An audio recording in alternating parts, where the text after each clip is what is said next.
Kungu Muigai Kenyatta, jina tu ambalo linasalia katika kumbukumbu za historia bila makala maalum alipoishia nduguye Mzee Jomo Kenyatta wa kwanza.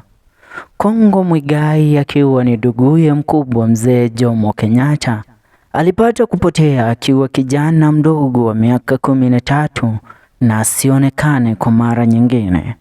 Pengo kubwa likisalia katika maisha ya familia ya Kenyatta hata baada ya Kenyatta kuteuliwa kama rais wa Jamhuri ya Kenya mwaka 1968.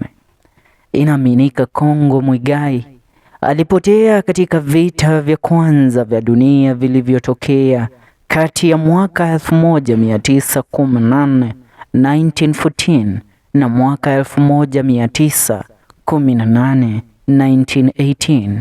Wakati huu serikali ya ukoloni chini ya uongozi wa Uingereza ilikuwa ikiwalazimu vijana wadogo wenye asilia ya Kiafrika kujiunga na jeshi la Uingereza katika kupigana vita vya kwanza vya dunia. Kulingana na machapisho tofauti, Kungu Muigai akiwa na miaka 13 aliepa kwao nyumbani Gatundu na kujificha katika jamii la Wamasai, huku akihofia kulazimishwa kujiunga na jeshi la The Queen African Rifles lililopigana kwa ajili ya kuisaidia Uingereza katika vita vya kwanza vya dunia kule barani Europa. Kisa hiki kilichovujishwa kwenye vyombo vya habari mwaka uliopita na kupata ushawishi mkubwa kwenye mitandao ya kijamii. Inaaminika Kenyatta alikuwa ndiye mtoto wa pili wa babake Ngegi wa Muigai, huku nduguye Kungu Muigai akiwa ndiye aliyekuwa akifungua mimba katika familia ya Ngegi wa Muigai pamoja na mamake Kenyatta Wamboi.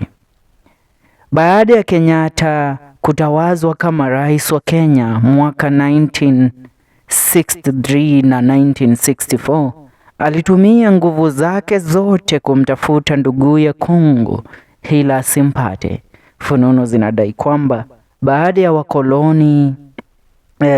wakoloni inaaminika kwamba baada ya Kungu kuepea kule katika jamii la Umasaini, ni kana kwamba alikamatwa na jeshi la wakoloni na kulazimishwa kujiunga na jeshi lao lililokuwa linatumwa kupigana katika bara Europa.